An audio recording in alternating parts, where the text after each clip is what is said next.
presidente del Consejo Económico y Social, ministra, exministra, autoridades, compañeros, compañeras, buenos días a todos y a todas. Muchísimas gracias por acompañarnos en este acto de firma del cuarto acuerdo de negociación colectiva. Un acuerdo que viene después de un periodo largo sin acuerdos, un acuerdo que es fruto de una negociación muy intensa, larga, dura, difícil, pero que finalmente hemos puesto blanco sobre negro las conclusiones de lo que han de ser los elementos básicos que han de regir las relaciones laborales por lo que hace referencia a los salarios y algo más en los próximos 3 años en nuestro país. Quiero, en primer lugar, poner de manifiesto la importancia que para la Unión General de Trabajadores tiene la recuperación del diálogo social como instrumento fundamental de la solución de los conflictos laborales en nuestro país, como elemento fundamental de lo que han de ser las bases del sistema de relaciones laborales en nuestro país. Creo, sinceramente, que hoy, con la firma definitiva de este acuerdo, después del proceso de debate que ha habido en las diferentes organizaciones que hoy firmamos, inicia un camino nuevo, un camino que para la UGT nos tiene que llevar a la recuperación real, a la recuperación por parte de la mayoría de los ciudadanos y de las ciudadanas de estos últimos años que estamos viviendo en nuestro país y en el que se habla mucho de recuperación económica, pero que hasta ahora y hasta que este acuerdo no esté desarrollado difícilmente podemos hablar de recuperación económica de los derechos, de las condiciones de trabajo, de los salarios de los trabajadores y las trabajadoras de nuestro país. Nosotros estamos satisfechos de la conclusión del acuerdo, obviamente, por eso lo firmamos, por eso nuestros delegados y delegadas lo han ratificado en una consulta que hemos realizado en torno al 93%, porque representa un paso para empezar a recuperar la riqueza que se está generando en nuestro país. Es un acuerdo que, situando el salario mínimo convenio en el año 2020 en 1.000 euros, nos va a posibilitar que aquellas personas, aquellos colectivos que más poder adquisitivo han perdido durante los años de crisis, lo puedan empezar a recuperar.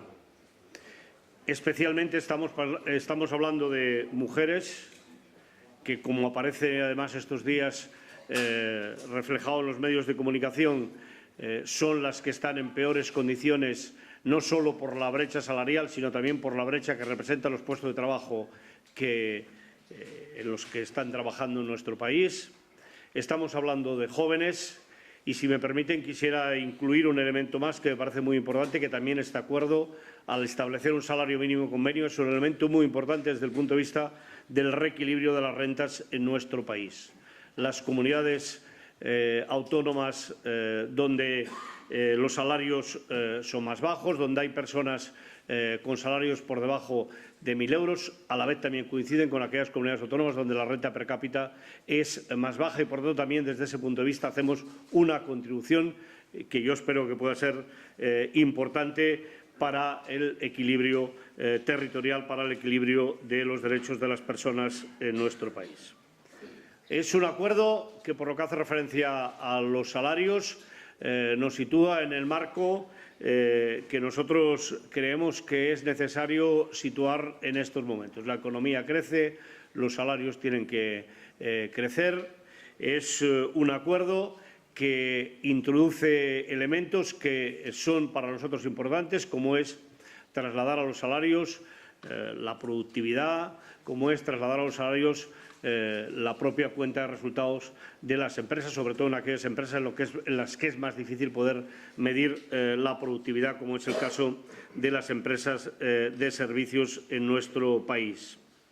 recuperamos algunos elementos para nosotros importantes. Creo que, además, este acuerdo abre la puerta a lo que tiene que ser el diálogo tripartito, que se viene situando como el diálogo tripartito, que no es otra cosa que la conclusión de acuerdos entre las organizaciones sindicales, las organizaciones empresariales y el propio Gobierno, y que a nosotros nos gustaría, además, en este periodo que estamos viviendo en nuestro país, que también cuente con un amplio consenso parlamentario, de tal manera que invitamos también a los grupos políticos a poder trabajar de manera conjunta para que sea posible que los acuerdos a los que lleguemos cuenten con un amplio soporte parlamentario. Tenemos una ocasión única. En España, las normas que duran son las que son fruto del consenso, y nosotros nos apuntamos a que en este periodo en el que estamos podamos también ser un ejemplo como organizaciones, a que el consenso presida las reformas que se tengan que producir en los próximos tiempos en relación con el mercado de trabajo, en relación con las relaciones laborales en nuestro país. Y no lo hacemos solo por conveniencia parlamentaria, que también lo podríamos hacer, porque con eso nos garantizamos efectivamente que puedan avanzar, sino que lo hacemos también por convencimiento. Un país sólido, un país competitivo, un país tecnológicamente avanzado, un país que produce con alto valor añadido, es un país que tiene unas bases de relaciones laborales sólidas y que cuentan con el convencimiento, con el trabajo común de los trabajadores y de los empresarios, o lo que es lo mismo en este caso, de las organizaciones empresariales y de las organizaciones sindicales. Somos plenamente conscientes que hay retos muy importantes que tenemos que desarrollar. El día 8 de marzo, millones de mujeres en nuestro país han gritado, con millones de hombres también, que hay que entrar en una nueva dinámica en la que acabemos con la discriminación en general que sufre la mujer, pero en particular por la que hace referencia al mundo del trabajo. Y, por tanto, aquí tenemos un reto que creo que debería de ser un reto de país, de poder avanzar en acabar con la brecha salarial, pero no solo con la brecha salarial, sino también con el resto de discriminaciones, incluido el acoso que muchas mujeres en nuestro país sufren cuando van a trabajar. Tenemos un reto que es darle salida a los jóvenes. Nuestro acuerdo contempla elementos tan importantes como la recuperación del contrato relevo, que efectivamente es un contrato que, si se mira solo desde la perspectiva de las cuentas de la Seguridad Social, seguramente que es complejo, pero que nosotros queremos que se le dé una visión que vaya mucho más allá de lo que es la contabilidad de la Seguridad Social y que se piense, por tanto, en términos de país, en términos de creación de empleo, en términos de renovación de las plantillas en nuestras empresas. Acabo diciéndoles que encaramos esta etapa con ilusión, con esperanza de que finalmente las familias, los trabajadores y las trabajadoras, especialmente las trabajadoras y los jóvenes, vean que la recuperación que llevamos 3 años situando en las cuentas de resultados de las empresas llegue a sus bolsillos y que iniciemos un camino que nos permita la recuperación de derechos laborales, la recuperación de derechos sociales, la recuperación de las plenas libertades, por lo que hace referencia al ejercicio de la acción sindical en nuestro país. Muchísimas gracias.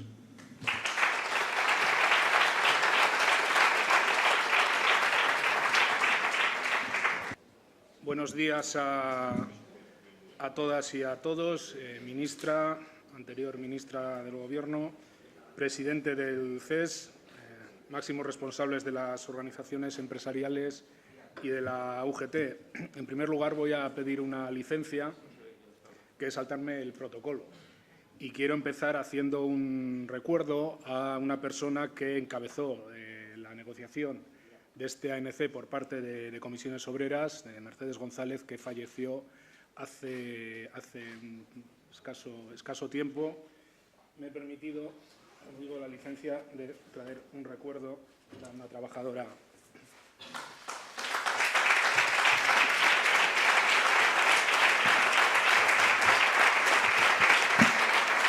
de Arcelor.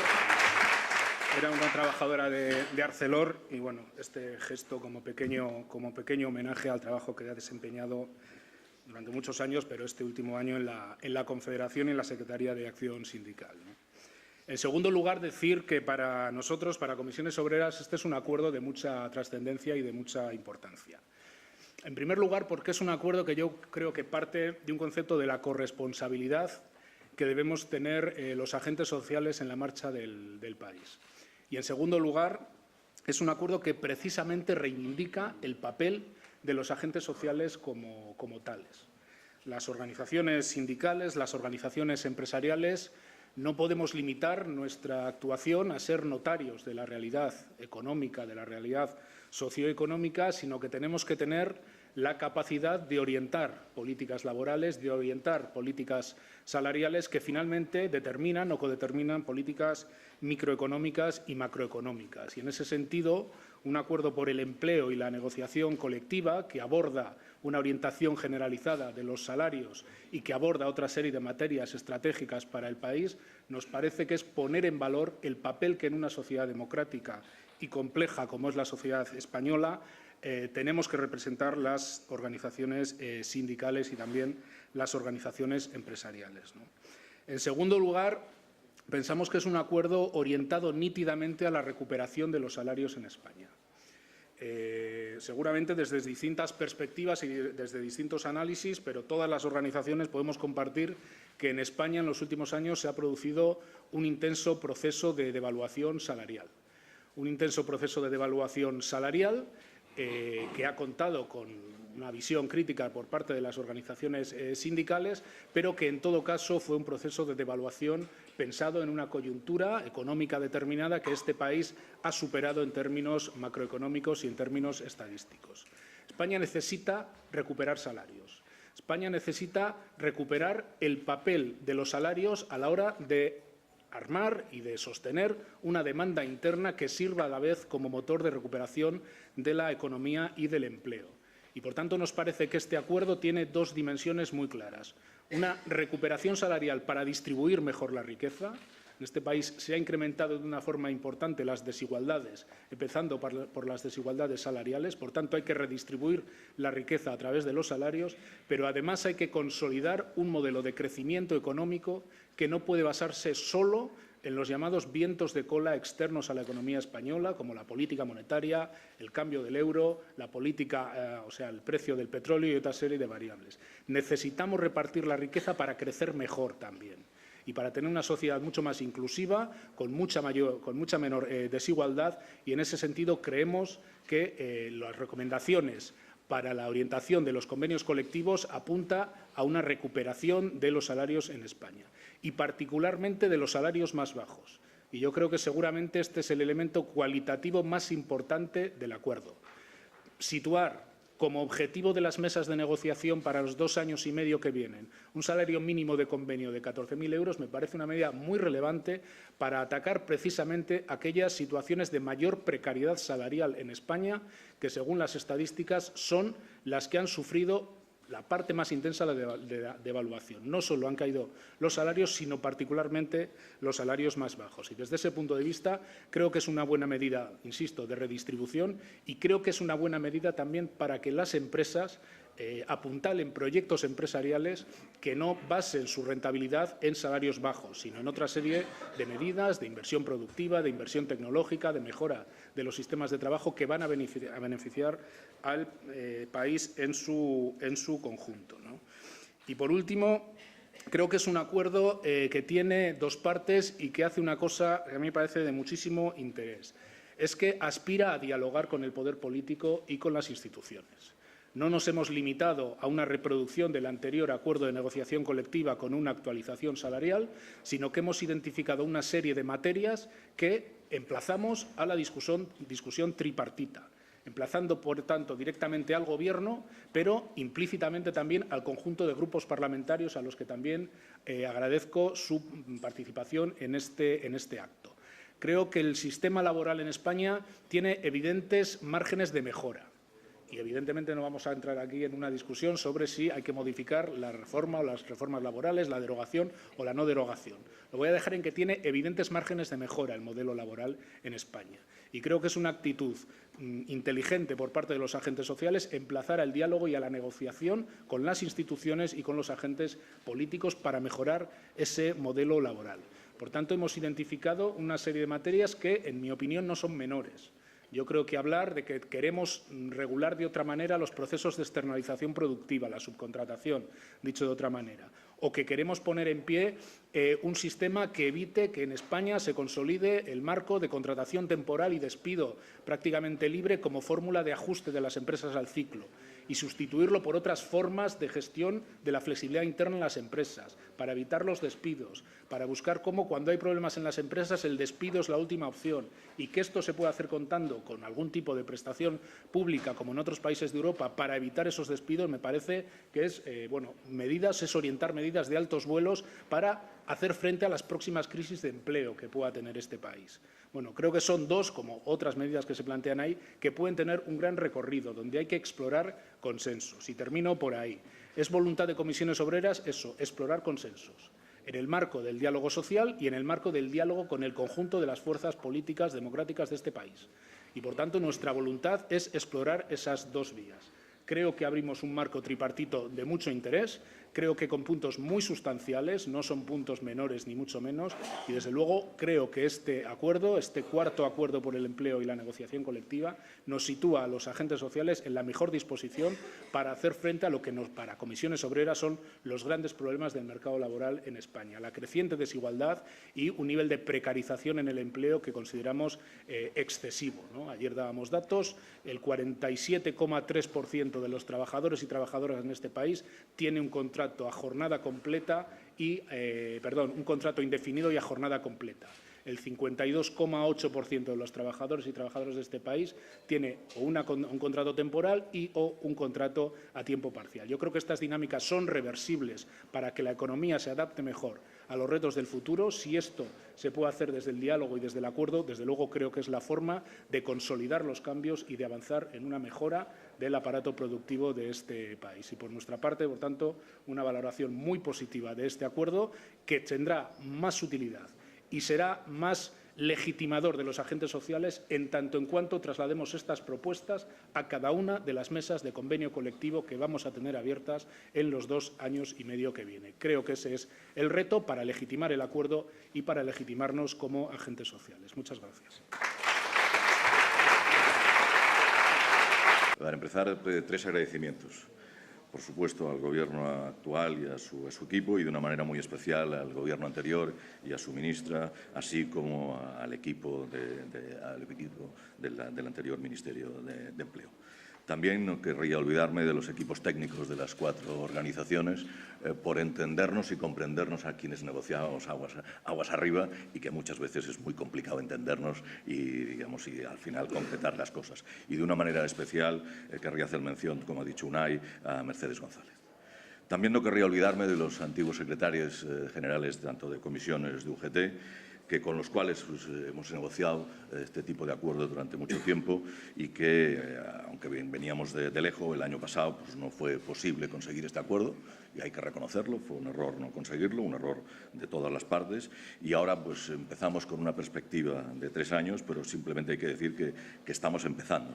Este es un acuerdo bilateral entre sindicatos y empresarios que tiene como punto clave en la parte bipartita los salarios, pero también hay una hoja de ruta absolutamente imprescindible y necesaria en lo que tiene que ser después el acuerdo con el Gobierno y muy importante con el resto de grupos parlamentarios. Por tanto, simplemente un mensaje de que seamos valientes, que seamos arriesgados, porque hay muchas cosas que cambiar, y cuantas más cosas cambiemos coordinadamente y conjuntamente, pues muchísimo mejor.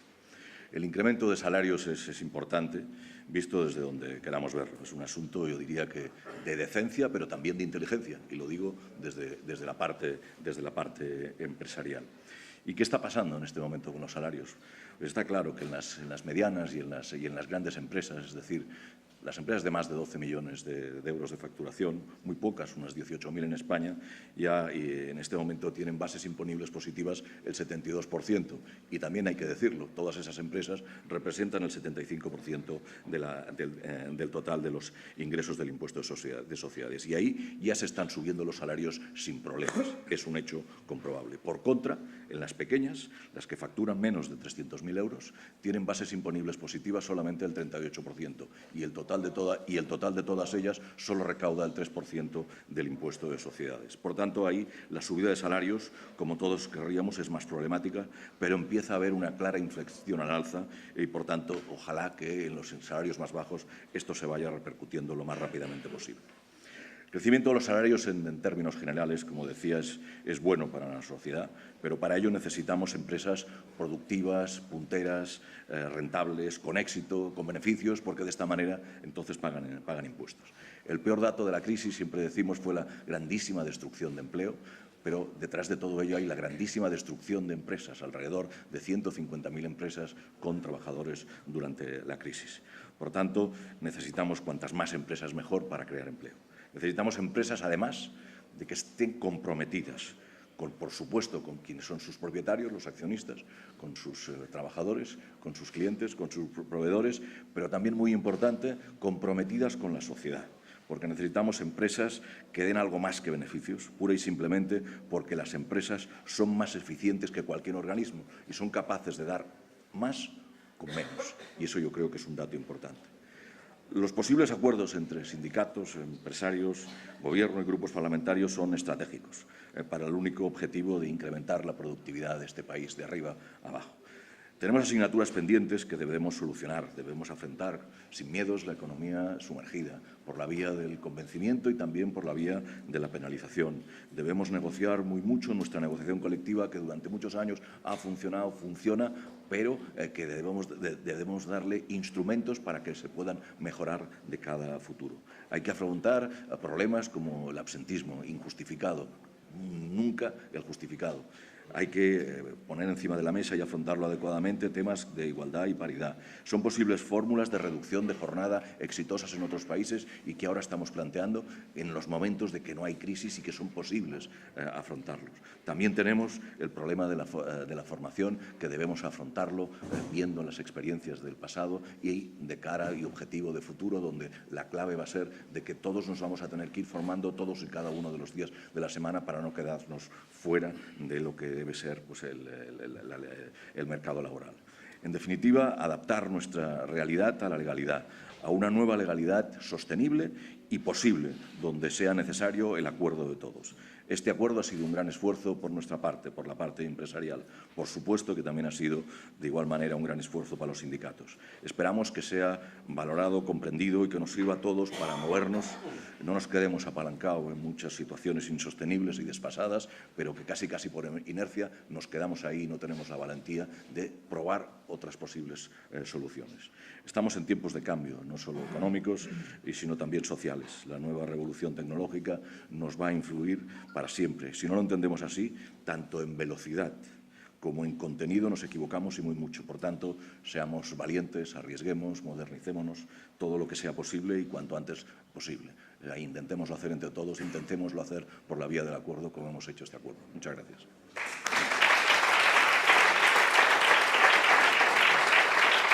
Muy buenos días. Es manido decir que el que habla el último lo suele tener más complicado, porque tengo que reconocer que se ha hecho un buen resumen realmente del acuerdo, ¿no?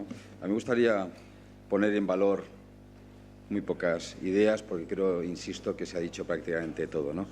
Lo primero, yo creo que esto es poner en valor la sociedad civil. Yo creo que es un punto fundamental. Esto es un acuerdo bipartito. Esto es un acuerdo de la gente de la calle, esto es un acuerdo de los que estamos en el día a día trabajando.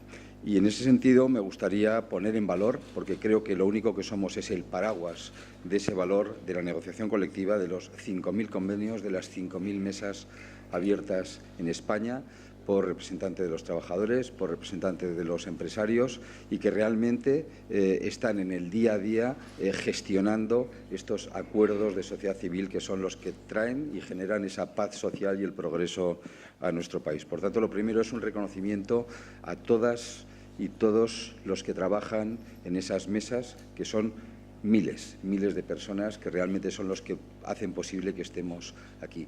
En segundo lugar, me gustaría también, el presidente de la COE lo ha hecho, me gustaría agradecer a la exministra por habernos puesto en algún momento dado también la pista de aterrizaje para poder hablar de más cosas de las que normalmente se hablaba en estos casos. Y me gustaría agradecer de antemano también a la nueva ministra, que hemos tenido ya la oportunidad de estar con ella, porque vamos a empezar a trabajar, como bien decíamos y decían mis anteriores compañeros, en esos temas en los cuales tenemos que trabajar por el bien común de nuestro país. Por tanto, ministra, te deseamos lo mejor, porque es lo mejor para España. Y también, como no, a los grupos parlamentarios, porque también lo decía Pepe, esto es algo que va a funcionar si todos trabajamos en la misma línea. Esto funciona si hay consenso. Y creo que en este caso nosotros, desde la dificultad, lo hemos conseguido.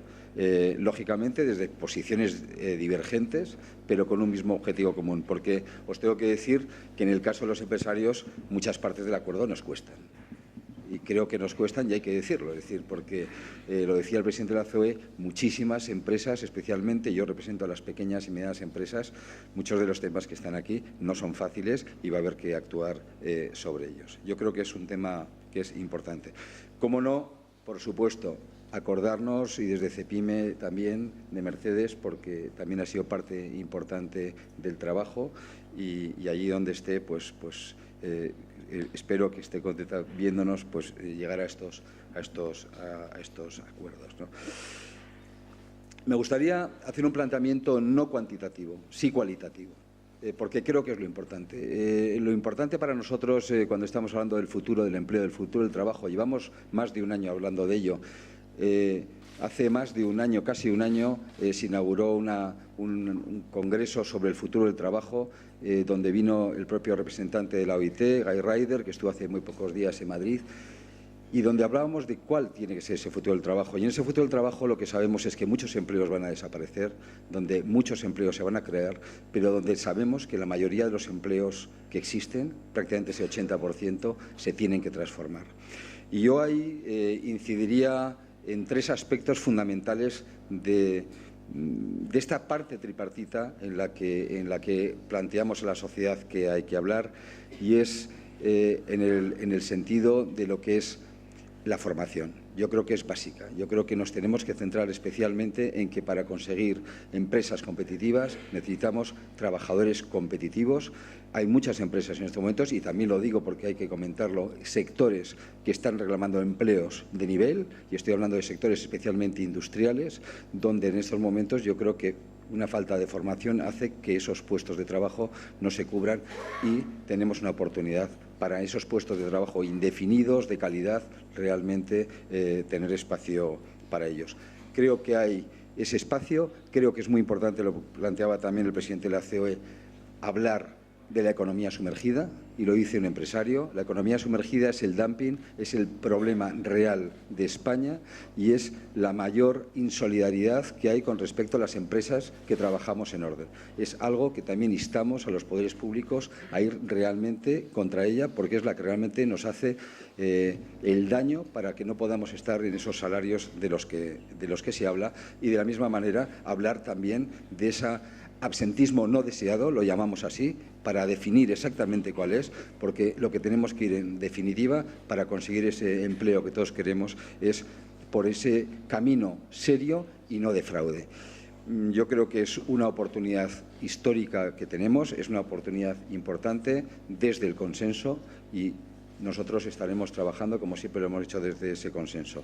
Gracias por hoy estar aquí compartiendo con todos nosotros esta firma, que, insisto, es de sociedad civil, que es bipartita, que es nuestra, que es del diálogo social, que es de los trabajadores y que es de los empresarios, pero que sí que queremos compartir con todos vosotros. Muchísimas gracias. Soy Miguel Valverde de Expansión. Quería preguntarles si van a presentar ustedes una propuesta común al Gobierno y a los grupos parlamentarios sobre todos estos temas que han hablado en el desarrollo del acuerdo para la negociación colectiva, a los que se ha referido también el señor Rosell, en fin, la economía sumergida, la tecnología, todas estas cosas. Gracias. Vamos a plantear propuestas. Evidentemente, en todo caso, las propuestas no son comunes, serán propuestas de parte y el reto es llegar a un acuerdo que, ese sí, por definición tendría que ser un acuerdo común, ¿no? Pero, evidentemente, los temas que ponemos como prácticamente un guión de materias a tratar en primera instancia con el Gobierno y con el resto de grupos parlamentarios, las propuestas van a ser de parte, como no puede ser de otra manera, ¿no? Pero la aspiración es que desde esas propuestas de parte podamos llegar a acuerdos. Si tuviéramos ya una propuesta común, lógicamente la hubiéramos incorporado a este acuerdo, ¿no? Pero a lo que abrimos es un escenario de negociación. Creo que hay algunas cuestiones que van a ser propuestas comunes. De hecho, hay una muy concreta, que es la ley de desindexación, que es necesario modificar justamente para que las contratas de las administraciones públicas durante la vigencia de la contrata incorporen los costes laborales inherentes a este acuerdo y, por tanto, eso ya es una propuesta común que tenemos en el acuerdo, que para desarrollarlo tiene que el Gobierno pues hacer los cambios legislativos oportunos y, por lo demás, creo que vamos a ir viendo cómo cerramos la manera de poder generar los consensos, porque no solo serviría un consenso entre los agentes sociales y económicos, sino que tiene que incluir un consenso con el Gobierno en primera instancia y, en paralelo, también tiene que haber un consenso que permita que, efectivamente, estas reformas tengan una andadura parlamentaria que permita que, finalmente, cuenten con el máximo consenso posible en el Parlamento.